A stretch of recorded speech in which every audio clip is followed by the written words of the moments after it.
पनवेल तालुक्यातील आजिवली गाव परिसरात बेकायदेशीररित्या साठवून ठेवलेल्या गुटख्यावर पनवेल तालुका पोलिसांनी मोठी कारवाई करत गुटखा माफियांना दणका दिला आहे. एका किराणा दुकानात आणि गोदामात टाकलेल्या या छाप्यात पोलिसांनी सुमारे ₹1.25 लाख किमतीचा प्रतिबंधित गुटखा हस्तगत केला असून या प्रकरणी एका व्यक्तीला ताब्यात घेण्यात आले आहे.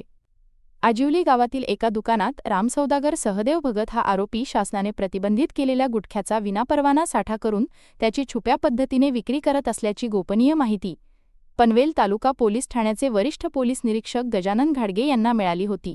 या माहितीची गांभीर्याने दखल घेत वरिष्ठ पोलीस निरीक्षकांच्या मार्गदर्शनाखाली पोलिसांच्या एका विशेष पथकाने संबंधित ठिकाणी तातडीने छापा टाकला. या धडक कारवाईत पोलिसांनी केशरयुक्त विमल पान मसाला आणि इतर सुगंधित तंबाखूजन्य पदार्थ जप्त केले आहेत. जप्त करण्यात आलेल्या या साठ्याची बाजारपेठेत किंमत अंदाजे 1 लाख